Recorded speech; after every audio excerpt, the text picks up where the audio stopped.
Good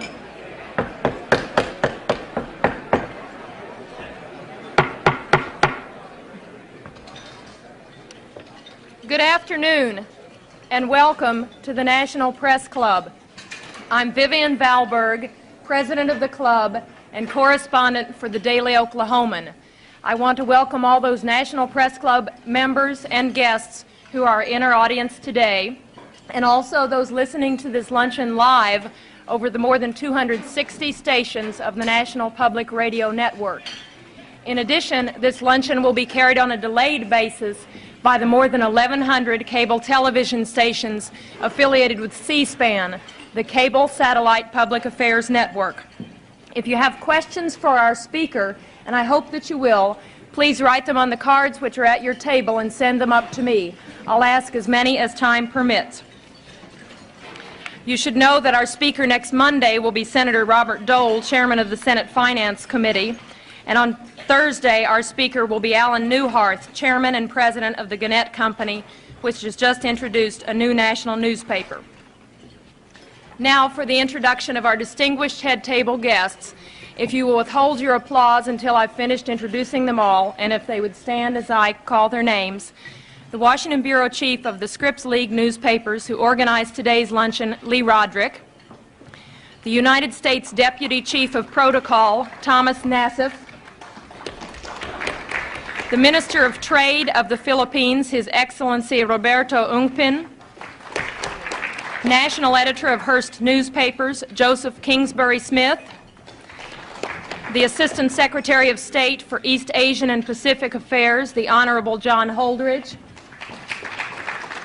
The Ambassador of the Philippines, His Excellency Benjamin T. Romualdez. Publisher of the Washington Times, Jim Whalen. The Minister of Information of the Philippines, His Excellency Gregoria Sendanya. United Press International Diplomatic Correspondent Jim Anderson. United States Senator from Hawaii, the Honorable Daniel K. Inouye. Prime Minister of the Philippines, His Excellency Cesar Virata. From Crane Communications, the Chairman of the National Press Club Speakers Committee, Stanley Cohen. The Minister of Foreign Affairs of the Philippines, His Excellency Carlos Romulo, I'm sorry.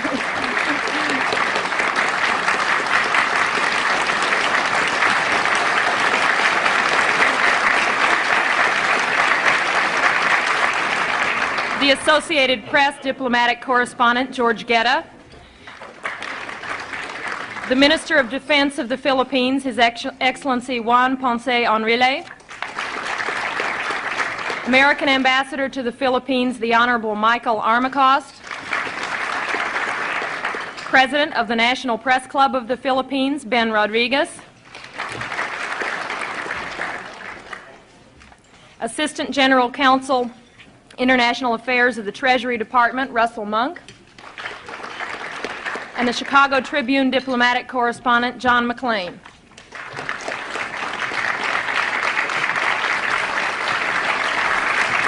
Thank you.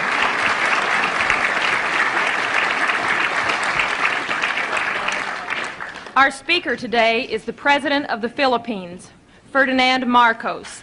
It has been 16 years since President Marcos came to the United States on an official visit, and 16 years since we first welcomed him to our podium at the National Press Club. When he appeared before us then, he had just been elected president of the former American colony, which became an independent nation in 1946. We knew Marcos was a war hero. He got so many medals in World War II that when the young Major Marcos met four-star General Omar Bradley, the general saluted him. We also knew he was a persuasive fellow. How else could he have managed to get his wife, who is known to be strong and bright, to marry him after they'd known each other for only 11 days? And we knew he was experienced in overcoming political adversity. After all, the first case Mr. Marcos ever won as a lawyer was when he successfully defended himself from prison against a charge of murdering a political opponent of his father. The president of the press club at that time, Win Booth, remarked at the great warmth of the greeting Mr. Marcos received in 1966, and said, and I quote, "Your very presence reminds us that you and your great people are the faithful allies of our country in time of trouble. And that, sir, is something the American people and the men and women assembled in this room are not about to forget," end quote. But much has happened in those 16 years. In the interim, Mr. Marcos declared martial law, or what he called constitutional authoritarianism, and did not lift it for 11 years. There have been charges of corruption, abuses of human rights, and political repression, and recently the Archbishop of Manila called openly for him to resign. But through it all, Mr. Marcos has remained president, and this week, President Reagan warmly welcomed him, stressing the many common ties between the two countries. The New York Times recently said, quote, "In a country that is deeply sensitive to style, Ferdinand Marcos has it, and it has allowed him to take the sweeping actions that in essence converted the nation from an ill-functioning, raucous but free democracy into his personal fief and seemingly permanent possession," end quote.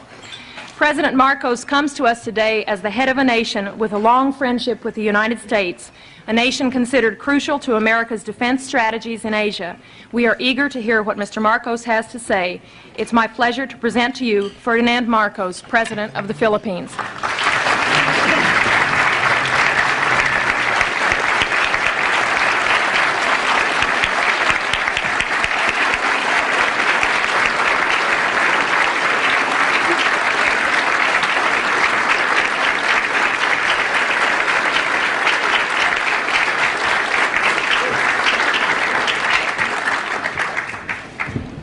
Thank you very much, Madam President. Distinguished guests, my friends. It certainly is gratifying that in the course of my present visit to the United States, I should once again be accorded the opportunity to meet with the people who understand me or misunderstand me most. I'd like to thank all of you. I remember that our relationship, the relationship between the two countries can be opened up at one of 2 points by the historian or the curious investigator into world events. One, the military, which was Admiral or then Commodore Dewey, sinking the Spanish fleet under Montojo on May 1st, 1898 in Manila Bay, and with the help of the Filipino revolutionaries under General or President Emilio Aguinaldo, who then proclaimed the first Philippine Republic.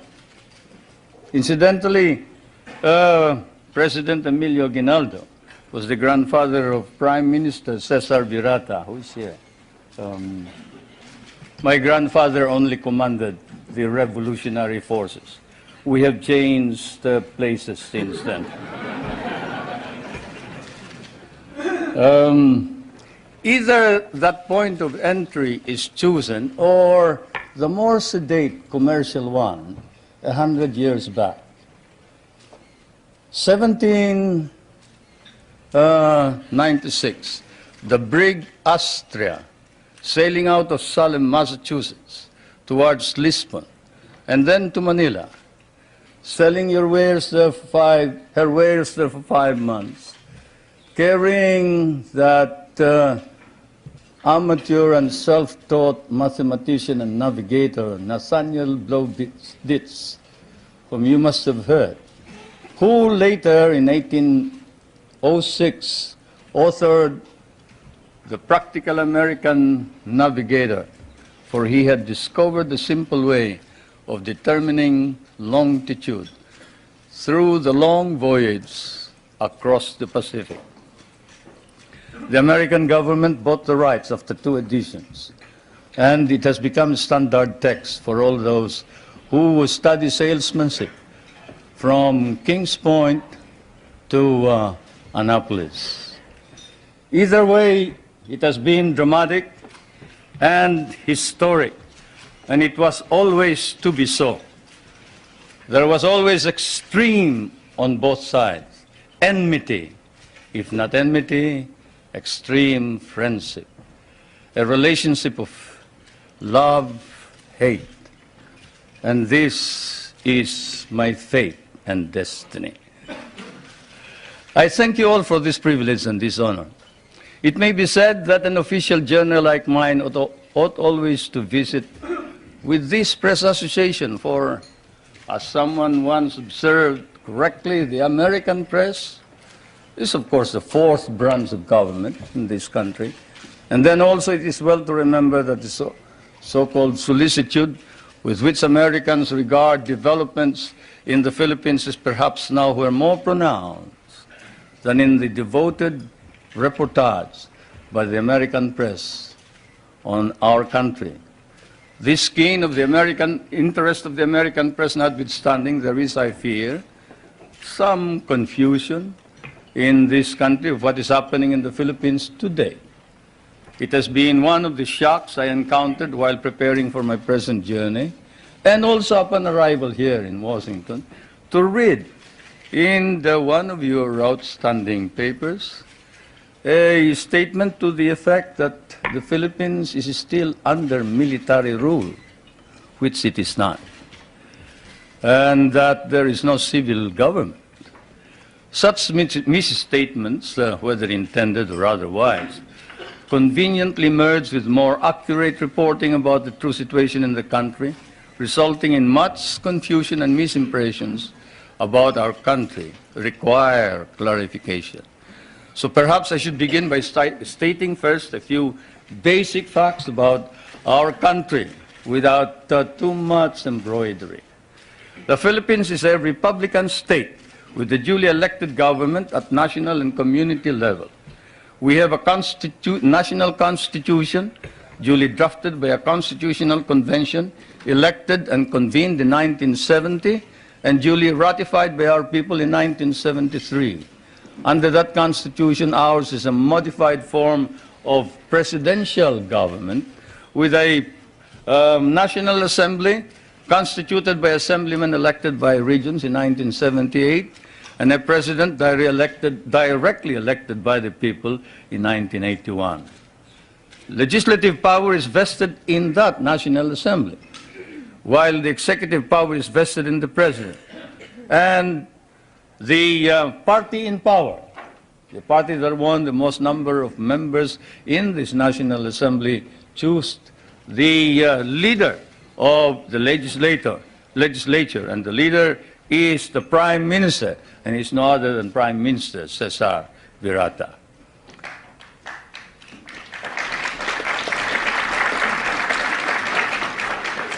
We have an independent judiciary which is under the full supervision of a Supreme Court.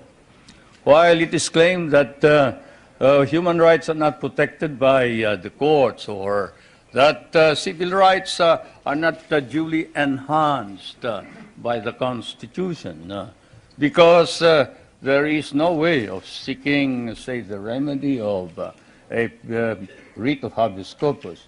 The truth of the matter is anyone can petition for a writ of habeas corpus in the Philippines. In fact, all those who have been apprehended as having brought in hundreds and hundreds of firearms bought from the PLO and other sources, and who have bragged openly in the television when they are caught that they were the leaders of these rebel groups, and who later changed their tone on the advice of their lawyers, went to the Supreme Court and were able to obtain an order from the Supreme Court for the Philippine government to bring the bodies of these people to before the Supreme Court, which we did. There is not a single man who has filed a petition for a writ of habeas corpus who has not been able to compel the government to bring the body of all those petitioners to the Supreme Court. In fact, the Supreme Court ordered an investigation on the allegations of torture, and the results were negative.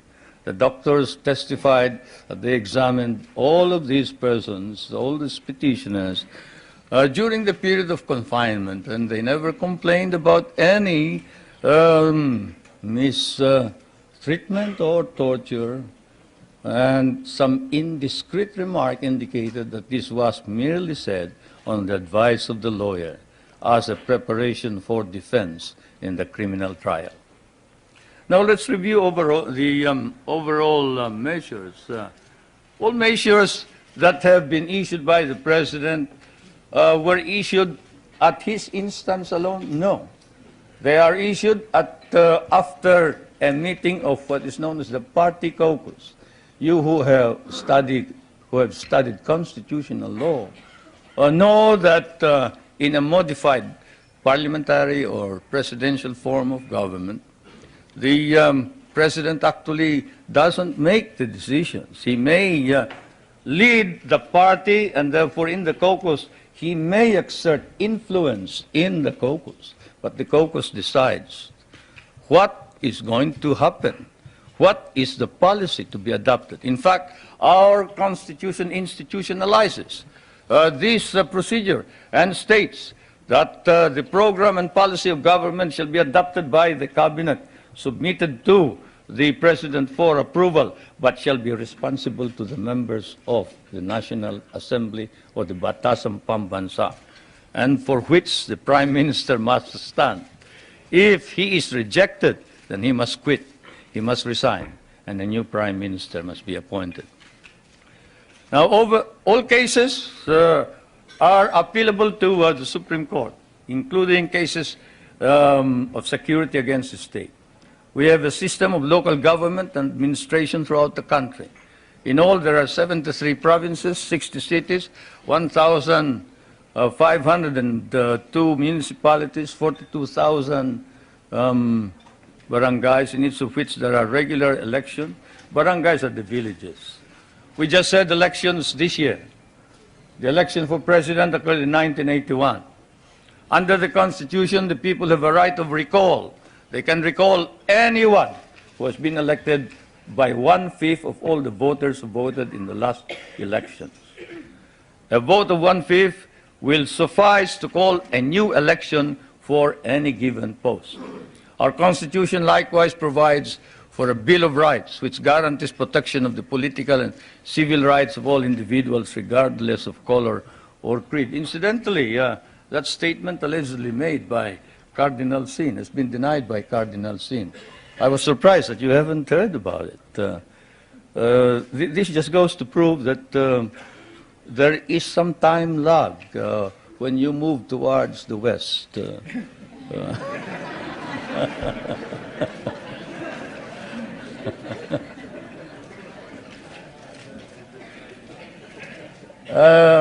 Cardinal Sin, when he arrived in the Philippines,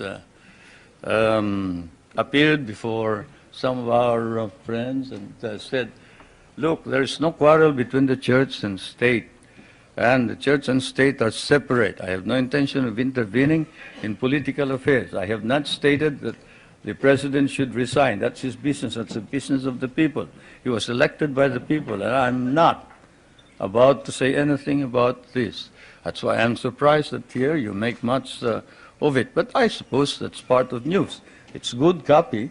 Can you imagine asking the president to resign? That's, by constitutional mandate, social justice is a matter of national policy and a priority objective of government. And this is why one of the first reforms was land reform.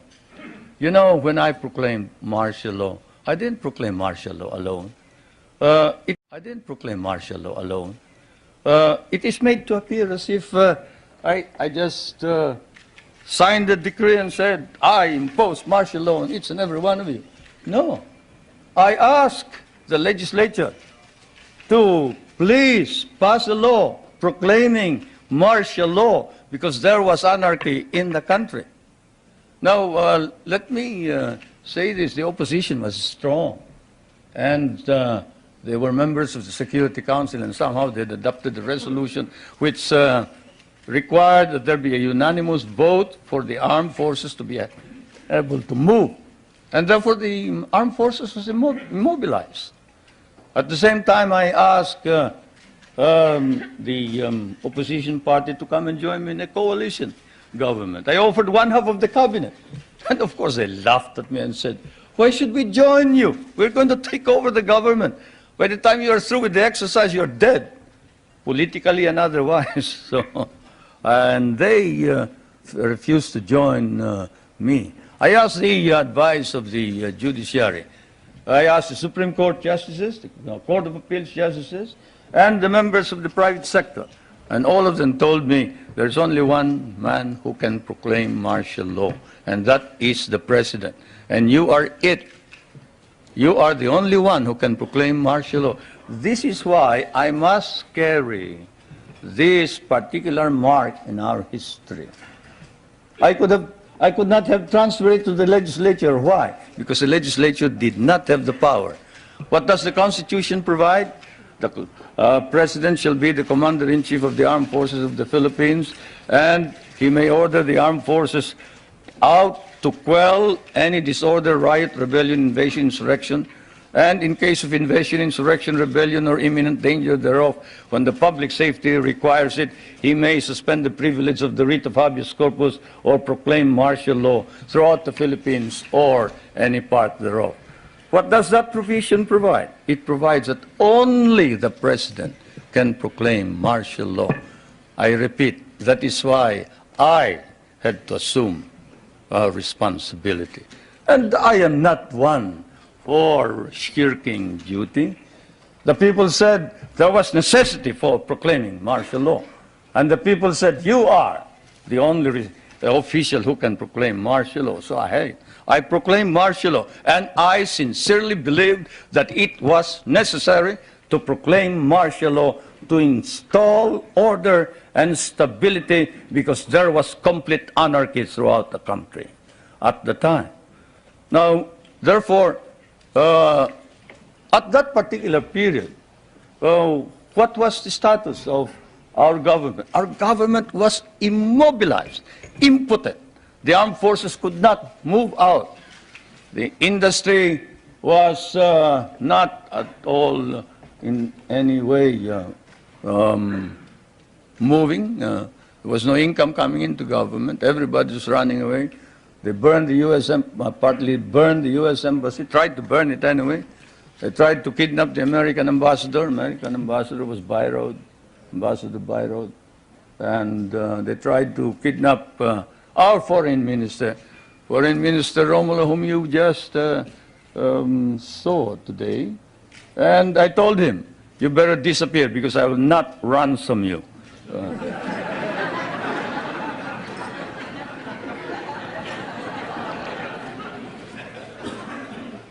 But whatever it is, they burned the Manila International Airport, they bombed the Supreme Court, they bombed the Constitutional Convention, they bombed the City Hall, they burned part of Malacanang Palace, they attempted to kidnap my children, they attempted to kill the President 8 times.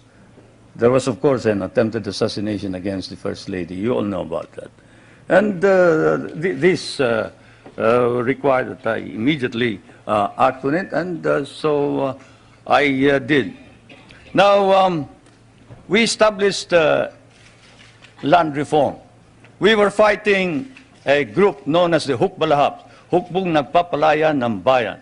It was socialist inclined. It was leftist. But they were friends of mine because we had fought in the Second World War together. And so I approached them and I said, look, I'm going to establish land reform.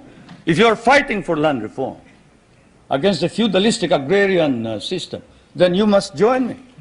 And they did.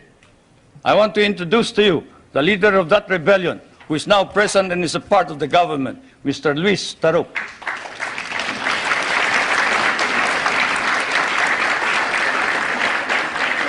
He is a member of the National Assembly. One reason why he ran to the hills, according to him, was he was elected as a member of the old legislature and he was not recognized as such. He and the others.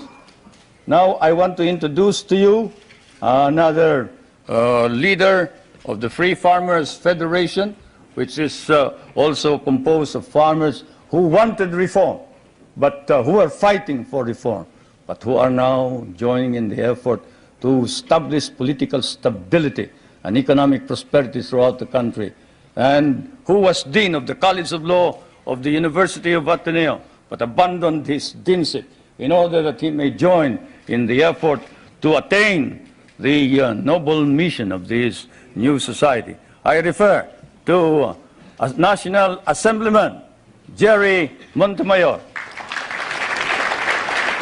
President of the Federation of Free Farmers of the Philippines. I would like to introduce also to you a young man who was very active against the government in 1972 and who paraded around the streets raising the flag of the Communist Party and organized the Kabataan Makabayan, which is the red organization of the youth. And this man is Nilo Tayag.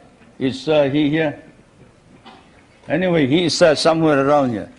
But they have all joined, all these activists, to prove to you that all these stories about our being oppressive against our enemies and our friends, they've all joined the government to help reform and drive out all the corrupt people in the government. We have an ombudsman. We are the only country with an ombudsman. You know what an ombudsman is. He is the officer who watches over the corrupt officials of government. And this man has charged more than 1,000 officers and employees and sent most of them to jail. Is Justice Pamaran here? He must be somewhere around. Where's Justice Pamaran? There he is. There's the ombudsman.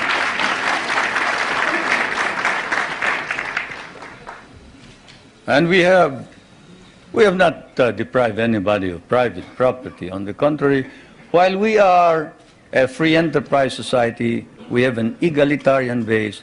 We recognize private property, encourage private initiative.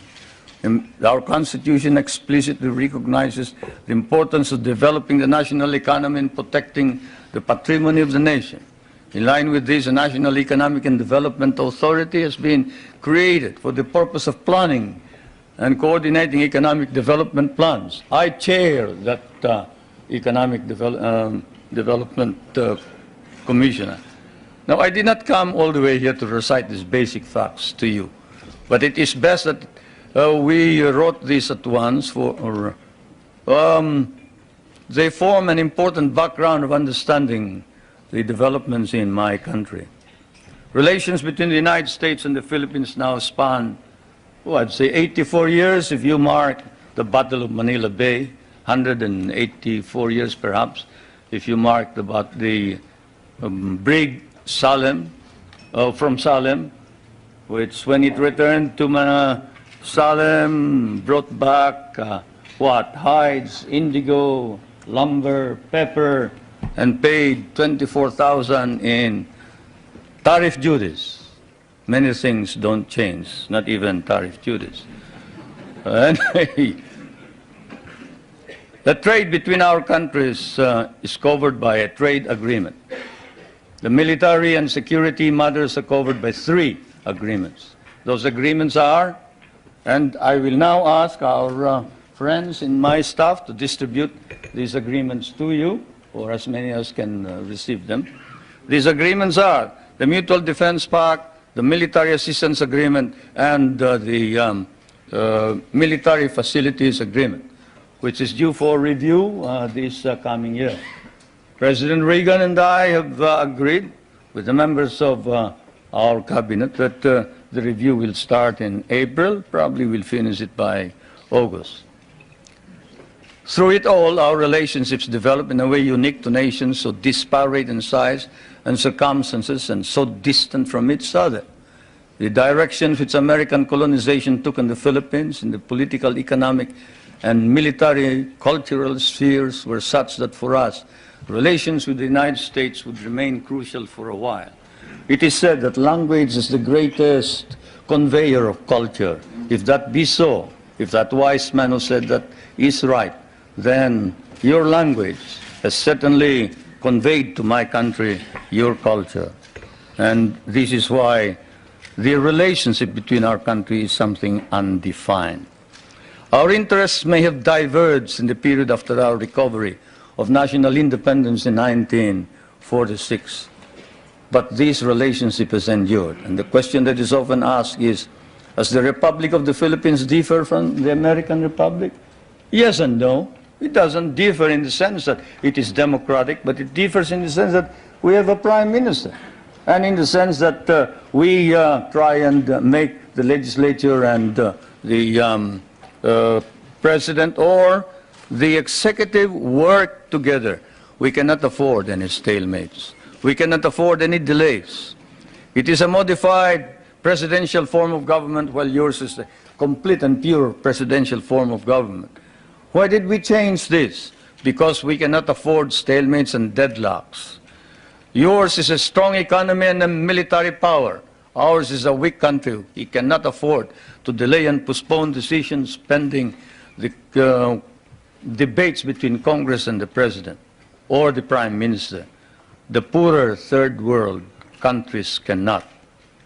And so, my friends, that is the situation. I am now going to ask also that my staff distribute to you the social and economic indicators of my country in showing to you the dynamism and the vitality of our economy. We have changed our economy such that we hope to be able to be self-sufficient. We were importing rice before. The last time we imported rice was in 1976, 77. We paid $500 million for that price. Today, we are exporting rice to our neighboring countries. And the per capita income was about $200. Now, it is more than $800 per capita income. The gross national income has increased 5 times. I need not go any further. I'll wait for the questions, and now I am ready for interrogation. Thank you, Mr. President.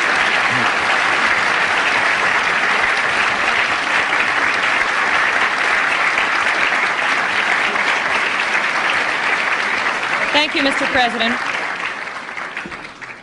Please give us details on your meeting with President Reagan. Did you seek any firm commitments? Did you get them?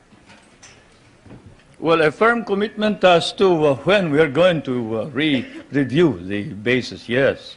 A firm commitment that a mechanism be set for the study of our economic problems, yes. Because, as you know, the reason we have a deficit in our balance of payments is the commodity prices went down because of your domestic deflationary policies, your interest rates. But all of this can be worked out, and so it has been agreed. Secretary Reagan of the Treasury is going to meet with our foreign minister, who is also prime minister, regularly. The next meeting is next November, I think. So we have worked that out. The national security matters will be worked out by the defense minister. The 2 defense ministers are also meeting in November. Those are the specific ones. We have also entered into a tax agreement and air agreement. This afternoon, tomorrow, there will be some kind of agricultural agreement. As you know, we have one of the most modern and biggest concentration of agricultural and natural scientists in Asia. This is in Los Baños, the University of the Philippines. And we have biogenetics, we have plant engineering, we have, name it. You remember that the International Rice and Research Institute is based there, and that it was the one that produced the new type of rice which produced the rice green revolution. And we help your scientists produce the corn that can fight mildew. When your scientists could not produce it, we did. that center is going to be developed. We are also hoping to be able to exchange technology on non-conventional energy and other matters. It has been reported that your government will seek $2 billion in rent from the U.S. for the Philippine bases. Is this an accurate report? No, it is not. We have never talked about figures. Louder and clearer. We can understand the question. The question was, is it correct that we have demanded $2 billion in the rent? The answer is no. We haven't quoted any figure. What we have asked is this. We want a study. What is it that is necessary in order that we can perform our job? You and I know that if the Philippines is attacked, the United States is not necessarily bound to immediately react because the provision of the Mutual Defense Pact is that you will immediately take steps as is necessary to meet the contingency in accordance with your constitutional processes.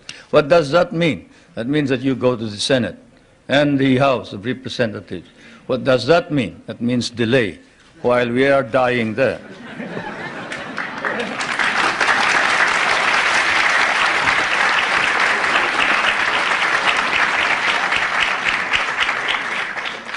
Most of our allies in Europe, concerned about resisting communism, give the U.S. free bases and even share the cost. Why shouldn't we expect the same kind of cooperation from the Philippines instead of demands for more rent? Well, for one thing, you haven't exactly paid for what we lost in the last war. If we must make an accounting, 75% of our cities were devastated in the last war. We lost 1 million men. Shall I quote you the statements of Roosevelt and MacArthur that every Carabao will be paid for? Shall I tell you that the veterans who were inducted into the USAF, the United States Armed Forces of the Philippines, of the Far East, your armed forces were paid only 1/2 the salary of your soldiers? Shall I tell you that we almost turned communists because you refused to recognize us? Shall I tell you that I had a difficult time stopping my guerrillas, 25,000 of them from joining the communists, because precisely you sort of forgot that we had done the fighting for you, you know, and we were parts of your armed forces. But in fairness to the American Congress, when we came here and we called attention to the fact that we had been abandoned and forgotten, they themselves, in outrage, immediately passed a law recognizing the services of the Filipino and reinstating them as parts of the United States Armed Forces in the Far East, including back pay and benefits. That, Madam President, is the answer, in addition to the fact that those people that you are talking about have been making money at the expense of the United States for quite a long time, while we have not.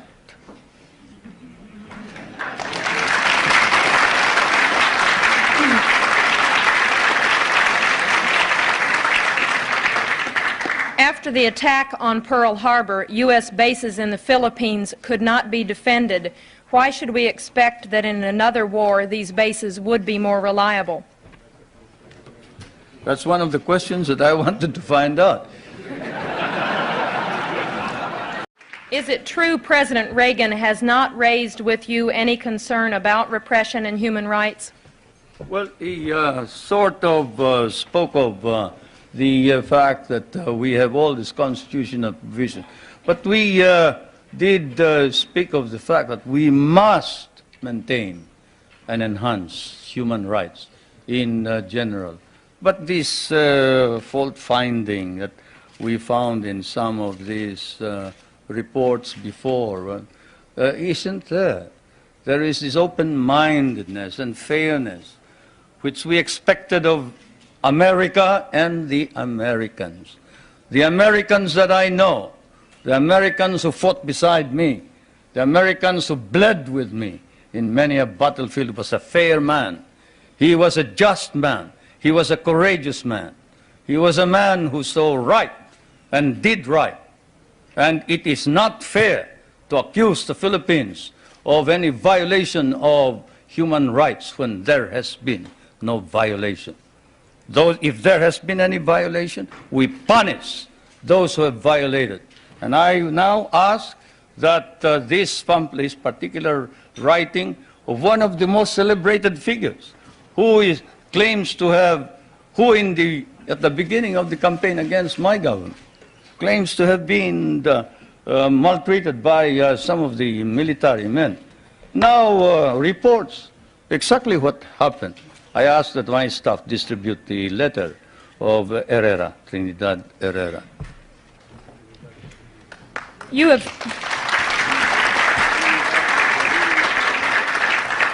have indicated that the allegations about political repression and human rights are overblown. How then do you explain the findings of the international independent group Amnesty International, which documented cases of torture, disappearances, and illegal detention? Well, I'll tell you that the Amnesty International has never come to the Philippines. That's why all they talk about is something that they obtained hearsay. Let's give one specific example. Father Abedicio, a famous case. Father Abedicio is supposed to have disappeared. He is a member of the clergy in the Philippines. He's a Filipino. He disappeared and we couldn't locate him. Not even my best intelligence officers could locate him. And what did we discover after 6 months? We discovered he had run away with somebody who claimed to be a nun, and he was in Germany. How do you like that? And we got blamed for it. We got blamed for it. That's it. That's how the Amnesty International has been reporting all this thing. This questioner says, I have been in Manila and talked with both Filipino and U.S. businessmen. They say the Philippines are the most corrupt nation in the Association of Southeast Asian Nations, and that your wife's nickname is Miss 10%. Will you comment? They must mistake us for another nation. He must have been living in the bar. Because I can tell you, there is this man, Justice Pamaran, whom I just introduced to you. He is the ombudsman. You who know what an ombudsman is, knows exactly what he can do. He doesn't wait for evidence, any rumor whatsoever, and he investigates it. You talk about my wife. Not that I would like to defend her. She can defend herself any time. She's quite capable. But perhaps that statement was said of another First Lady, not my wife. Certainly not my wife.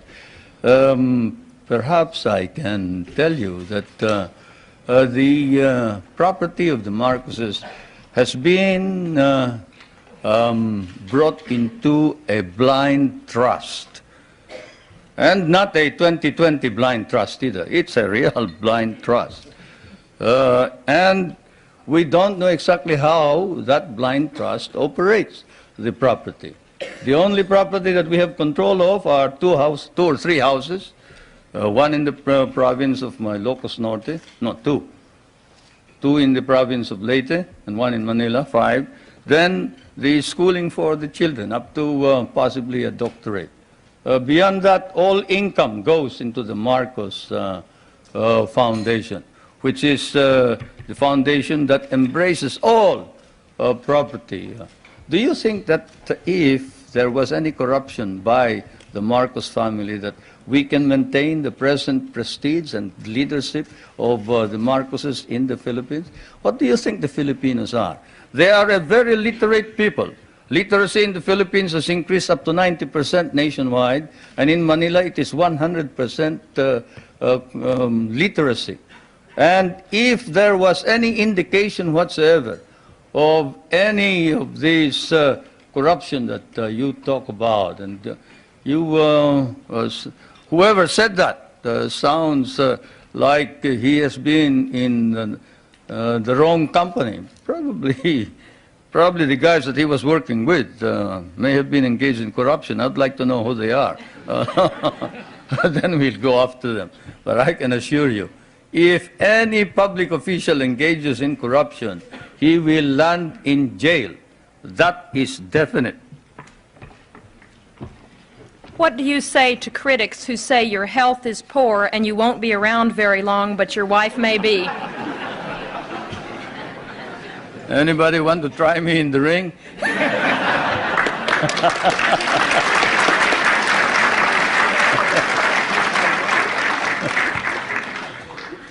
Yeah, that's ridiculous. I refuse to answer questions like that.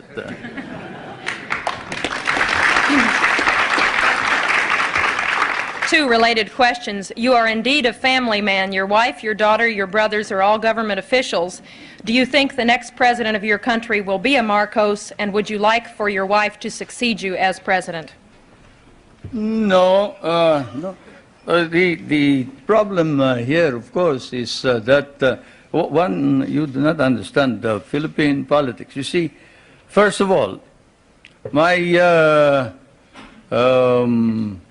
brother, did you say my brother was governor? Government officials. My brother volunteered his services for Medicare. Did you want him to withdraw his voluntary services as a medical officer? He is serving our country practically free, abandoned a very profitable medical career in order to serve what we have as Medicare, which is your Medicaid, no? Yes. He is not a government official by any means. This is a voluntary organization. My wife was elected. He was elected because the candidates wanted to include him, to include her. They wanted somebody to carry them. Minister Romulo will tell you that without the support of the governor, who happens to be well liked by the people of Manila, they probably wouldn't have won in the last elections. It's just a matter of helping out in the political campaign. My daughter is the voluntary head of a group of village leaders. That is not a political organization. That's not a government organization. This is an association of young kids who are organized in order that they can help each other. Kabataan Barangay. And I am surprised that you hold it against these young kids, that they get together so they can play football, they can encourage sports, they can encourage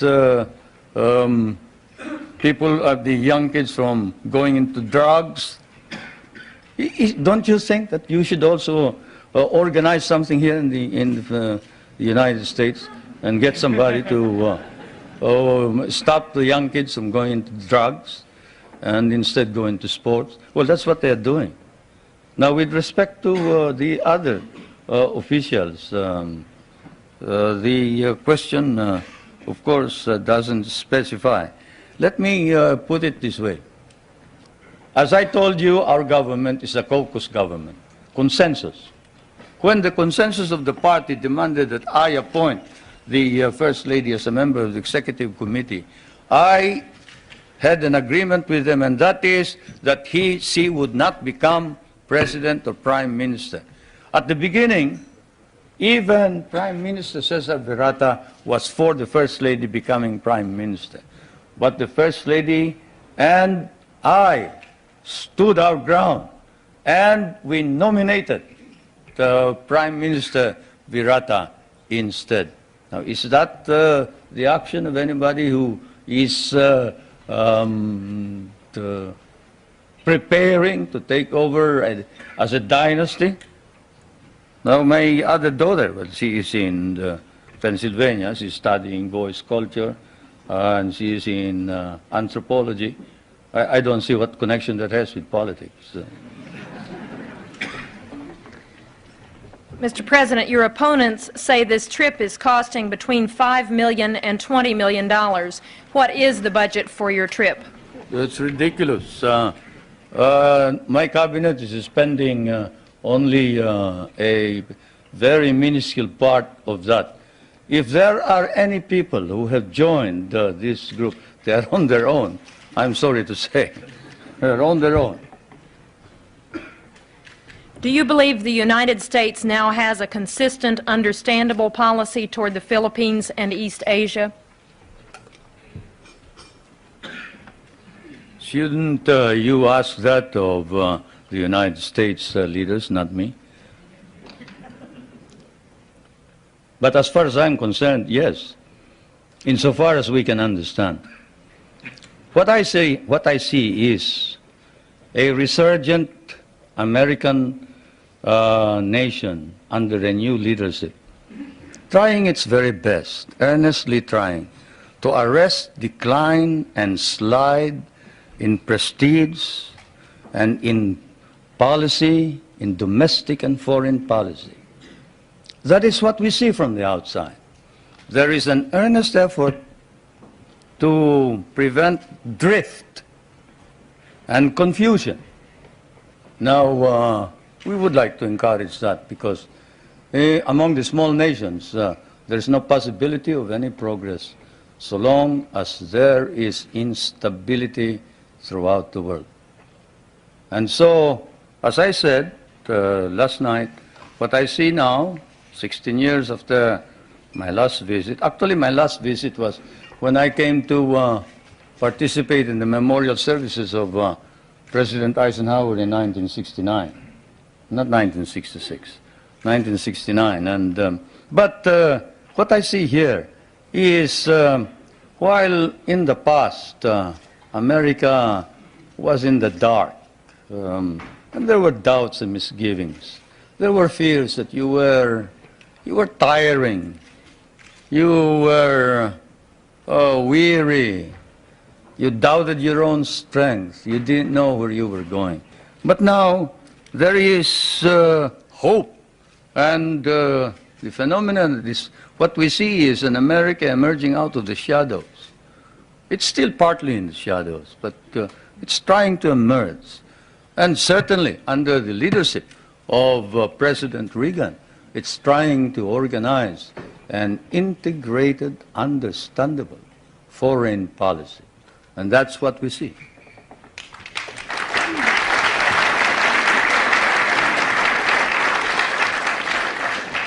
There is widespread malnutrition in the Philippines, and only 1/3 of your labor force has regular employment. Given this, how do you justify the prosperity in which you, your family, and friends live? You must like us, the way you ask those questions.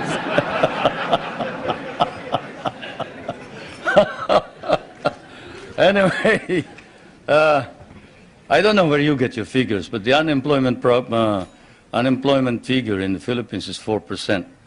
I don't know what's yours. I do know what's yours, but have you heard of the KKK, not the Ku Klux Klan, but we have a program which harnesses the energies of those who are half employed, like those who are in the farms. You see, those who wait for the coconuts to fall or who plant rice are partly employed. And so we allow them to engage in what we call small, medium-scale industries, contract work. Where, in what country do you see, say, a boot block?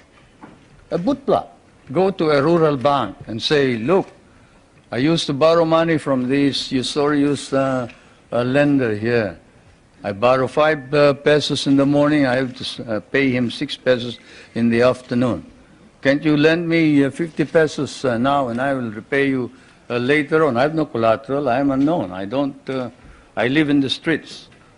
And in what country will you see the rural bank lend this boot block money after looking at his shoe shine stand and gathering all the other shoe shine boys and putting them to work and getting them to repay this indebtedness, not in a week, but perhaps even in a day.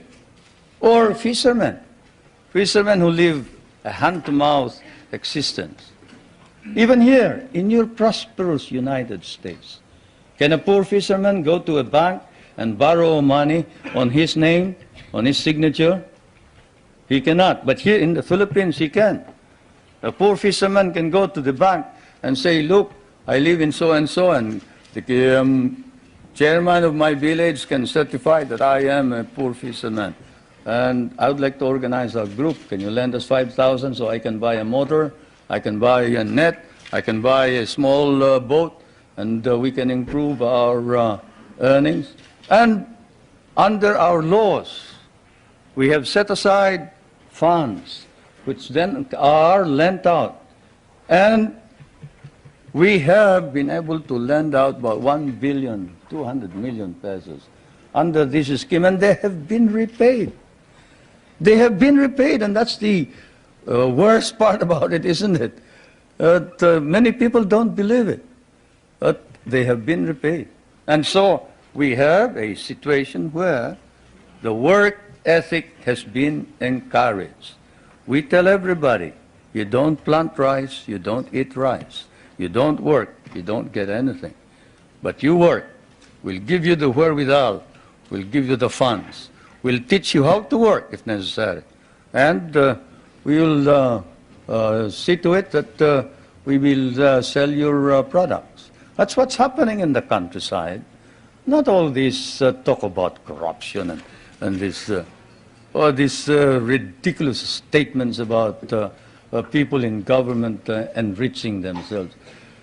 When you have activists like Luis Tarok and Jerry Montemayor and Nilo Tayag and these men who were ready to kill the president, but who now says that the reforms that are being instituted are for the good and welfare of the country, you don't engage in any of this foolishness that you talk about.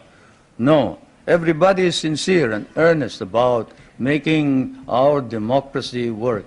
And I can tell you that whoever has told you about these unwholesome observations about the Philippines, better come back to the Philippines. I'll pay for your trip so you can see what's actually happening. Thank you, Mr. President. Before I ask our final question, I want to present you with a certificate of appreciation for appearing once again at the National Press Club and with an updated version of the National Press Club necktie. Thank you.